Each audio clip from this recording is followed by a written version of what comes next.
नमस्कार, आप देख रहे हैं डेली 24 भारत में हूं आपके साथ अनीता शर्मा। पीएम मोदी के नेतृत्व वाली एनडीए सरकार वक्फ अधिनियम में संशोधन करने की तैयारी में है। जानकारी के मुताबिक कैबिनेट में वक्फ एक्ट में कुल 40 संशोधनों को मंजूरी दी गई है। इन संशोधनों के पारित होने के बाद वक्फ बोर्ड की शक्तियां काफी कम हो जाएंगी। इन संशोधनों का मतलब किसी भी संपत्ति को वक्फ संपत्ति के रूप में नामित करने के वक्फ बोर्ड के अधिकार को कम करना है। क्या है वक्फ बोर्ड और इसमें केंद्र सरकार क्या क्या संशोधन करने जा रही है, आपको इस वीडियो में बताएंगे।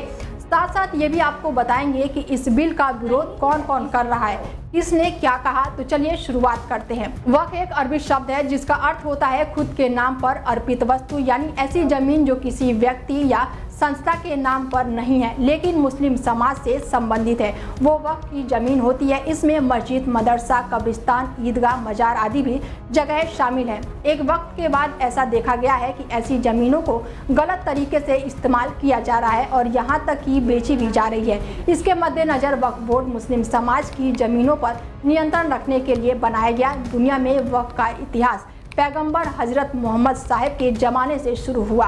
पैगंबर मोहम्मद साहब ने कहा था कि अपनी जायदाद को इसी तरह खैरात में दो कि ना वो बेची जा सके और ना ही किसी को दी जा सके और ना ही किसी विरासत के जरिया हो, बल्कि उनका मुनाफा लोगों को मिल सके।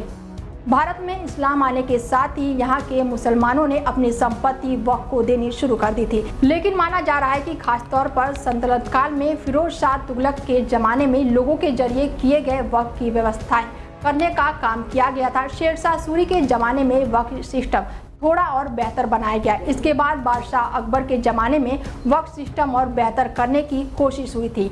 भारत में वक्फ कानून के इतिहास की शुरुआत की कहानी 1810 से मिलनी शुरू होती है। इससे पहले वक्फ की संपत्तियों की निगरानी काजी किया करते थे, जिसकी नियुक्ति राजा महाराजा बादशाह किया करते थे। वक्फ को लेकर विवाद अंग्रेजों के ज़माने से चला आ रहा है।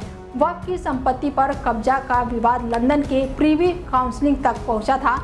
अंग्रेजी हुकूमत के दौरान ब्रिटेन में जजों की एक बेंच बैठी और उन्होंने इसे अवैध करार दे दिया, लेकिन ब्रिटिश भारत की सरकार ने इसे नहीं माना और इसे बेचने के लिए 1913 में एक नया एक्ट लाई, जिसके मुताबिक वक्फ बोर्ड की संपत्ति का रखरखाव किया गया। आज़ादी के 7 साल के बाद 1994 में वक्फ अधिनियम पहली बार पारित किया गया।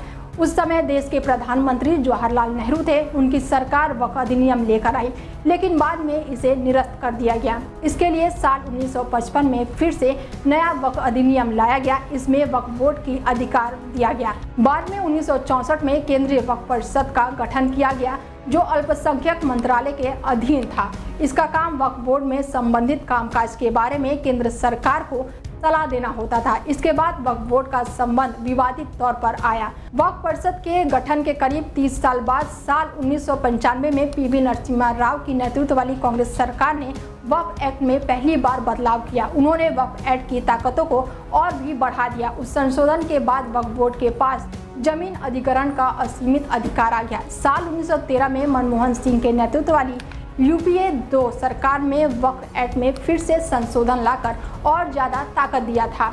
उसी अधिकार को समिति करने के लिए सरकार ने ये बिल संशोधन करने जा रही है। 1947 में बंटवारे के वक्त पाकिस्तान जाने वाले मुसलमानों ने अपनी संपत्ति वक्फ बोर्ड को दान में दे दी थी। देश में वक्फ बोर्ड जमीन के मामले में रेलवे के बाद तीसरे नंबर पर है। वक्फ बोर्ड के पास 8 लाख एकड़ से ज़्यादा जमीन है। साल 2009 में यह जमीन 4 लाख एकड़ हुआ करती थी। इस जमीन में ज़्यादातर मस्जिद, मदरसा और कब्रगाह है। 2022 तक वक्फ बोर्ड के पास कुल 8,65,644 अचल संपत्ति थी। इससे ज़्यादा विवाद वक्फ बोर्ड को दिया अधिकारों को लेकर है। वक्फ बोर्ड किसी भी संपत्ति की जांच कर सकता है। वक्फ बोर्ड अगर किसी संपत्ति पर अपना दावा कर दे तो इसे पलटना मुश्किल है। बोर्ड के फैसले को सुप्रीम कोर्ट या हाई कोर्ट में चुनौती भी नहीं दी जा सकती है। वक्फ बोर्ड संशोधन बिल मामले में तमाम प्रतिक्रिया आ रही है। बता दें कि AIMIM के चीफ असदुद्दीन ओवैसी ने कहा कि सरकार वक्फ बोर्ड की संपत्ति हड़पना चाहती है।